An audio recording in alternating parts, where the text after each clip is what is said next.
Welcome to Hope Natural Health, the podcast inspiring you to be your best version. Join me, your host, Dr. Erin, naturopathic doctor, dog mom, cancer survivor, and girl boss weekly as we discuss all things health, hormones, and happiness with a little side of this thing called life.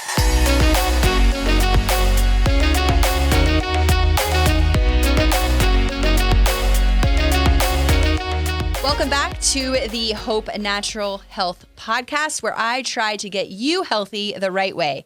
Last week, we talked all about macros and what that means. So if you missed that episode, go back. It's there for you to listen to. And this week, we're going to talk about self-care. And I know that you've heard the term or the phrase that we've been told to put your own oxygen mask on first, right? So my question is, how are you going to take care of others, whether that's in your family, your friends, or in your career as a leader or entrepreneur, if you don't take care of yourself first? It's like 100% true. And this is something that I've worked on, for years now, and it's ever self-evolving as this self-care component. And I see this daily in my practice where we're not putting ourselves first. And I know I'm guilty of it, and I'm sure many people out there that are listening are guilty of it, but especially you moms, like you are notorious for this, and it's no fault to you, but it's because you're so busy taking care of everyone else in the family that you forget to take care of yourself. And then you wait until you hit almost rock bottom and you're like, oh my gosh, I have to take care of my own health. So hopefully after listening to this podcast, you can start developing some good, healthy habits and self-care into your routine so that you can take care of yourself. Because remember, we have to put our own oxygen mask on first before we can help others. So really, what is self-care? So the definition is the practice of taking action to preserve or improve one's own health. So this literally could be anything from anything that makes you happy. But there are a few different categories of self-care that I'm going to address today. And the first one is emotional self-care. So if you missed episode 16, I believe, episode 16 with AK, we talked a lot about self-criticism. And this is part of emotional self-care. So my twist on it is we are constantly criticizing ourselves. We are our worst critic. And to combat that, one of my favorite things to do is to put Post-it notes like throughout random places in my house that I go to frequently, whether that's on your bathroom mirror or in your car or on your planner or something that you visit every single day, reminding yourself how awesome you are. Tell yourself that you're an awesome person, that you're beautiful, that you're smart, that you're funny, that you've got this. Like put little nice reminders about how awesome of a person you are in places that you're going to see them regularly. Something else for emotional self-care you might do is saying more no's. We are so prone to saying yes to everything, but every time you say yes to something, you're saying no to something else. So ask yourself every time you say yes to something, what are you saying no to? It's probably the self-care. It's probably less sleep. It could be a nice, healthy meal that you're supposed to cook, but you said yes to going to, happy hour with friends, etc. So ask yourself every time you say yes to something, what are you saying no to? And other examples of self-care or emotional self-care are like coffee dates, lunches with friends, weekly bubble baths, maybe getting a pedicure or a massage, or simply just resting, maybe binge watching Netflix. That could be self-care for your emotional state. The next category would be physical self-care. And this is pretty obvious with exercise.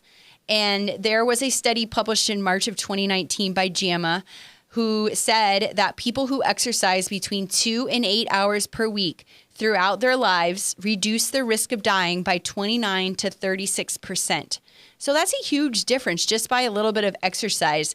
And 2 hours a week is really not a lot. I recommend my patients do at least, 2 to 3 hours every week, if not more. I probably do close to 4 or 5 hours a week of exercise. But exercise is awesome self-care because it gets your body moving. It helps move the lymph. You're sweating. You're detoxing. Like it's great for the mood.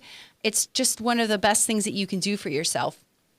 Next is diet. And we talk so much about diet on this podcast, but I can't say it enough, is making sure that you're nourishing your body with nutrient-rich foods.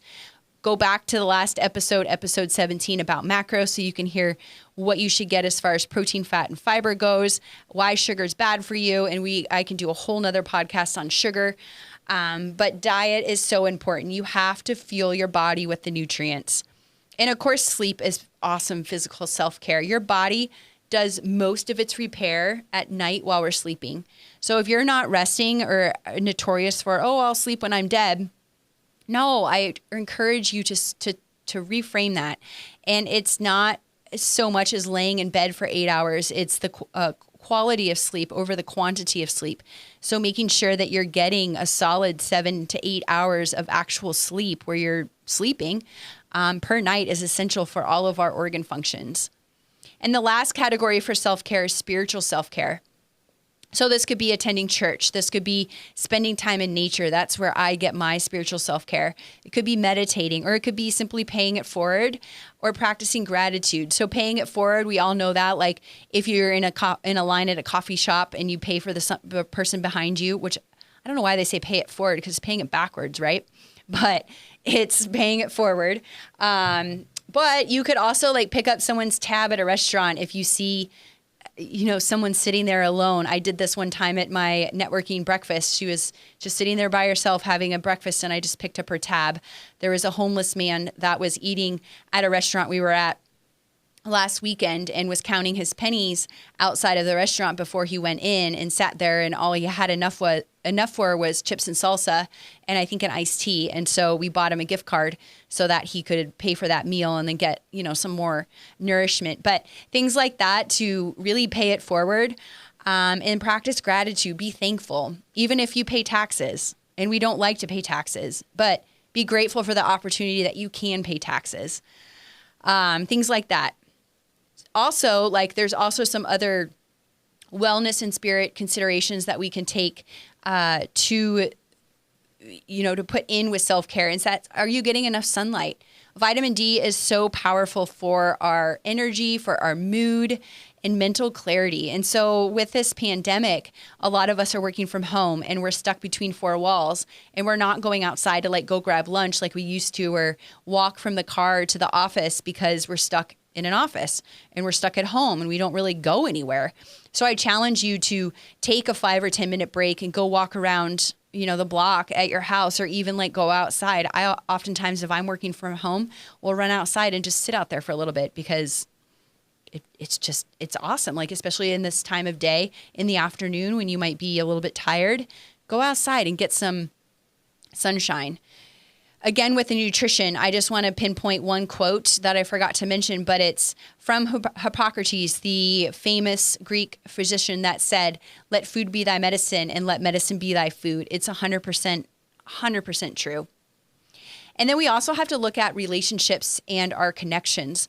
Do you have a support system? And then also, are the relationships that you're in, are they toxic or are they healthy? A lot of women come to me and they have a lot of stress in their lives, and it has something to do not with them. It's either maybe their partner or it's a family member. And at what point are you just going to cut them out of your lives because they're causing you more ill than they are anything? So you have to look at the things that are outside of us. And that leads into the environment. So making sure your inner feelings, kind of a lot what AK and I talked about in episode 17, about our thoughts, our beliefs, our feelings, our values, things that we have in this mind that we don't really project outwards, are connected with our people, our places, our things. So looking at that. But also too, with self-care, is really paying attention to what has our attention. This is a big thing now, I think, with this last year and a half, or almost 2 years now, that if I were to ask you what's on your mind, what would you say? It would probably be, what's the million things on my to-do list, or what's for dinner, or maybe all the emails that you have to respond to. But if you don't clear those pesky little items from your mind, you're further from reaching your higher purpose. So get those done, get them out of your mind so you can focus on your higher purpose. And then also, what are you consuming? So if something has your attention, and what are you consuming? And the big one I'm going to say is social media. Are we just sitting there scrolling? Are you aimlessly scrolling? Are people on social media making you angry? Are they triggering you? Are you upset with their beliefs or what they're projecting? Turn it off. Mute them, pause them, unfollow them. They're not going to know. Just get them out of your space, out of sight, out of mind. I'm a huge believer in this. Also, don't push those emotions away. If you're getting triggered by someone or you read something that you don't agree with, sit with that emotion. Don't just say, oh my gosh, I don't want to feel like this. I feel terrible. Sit with it and journal it. So I challenge you to become more aware of your body, your thoughts, your emotions. I challenge you to spend 10 minutes minimum, each day doing some sort of self-care that is right for you, whether that's, like I mentioned, working out, going to lunch with a friend, attending, church, whatever the case may be, all of those examples I mentioned earlier. Get outdoors, get some sunshine. Every single day you need to be outside for at least 10 minutes a day, getting some vitamin D, if not longer. Feed your body with nutrient-dense foods. Clear the clutter, free the mind, and I promise you are on your way to the best self-care and a better new you. So again, thank you for listening today. If you found value in this, please hit the 5-star review. Leave me a short review. Share it with your friends. Share it with your family. Anyone that needs help with self-care, I would appreciate it. And I'll see you next week.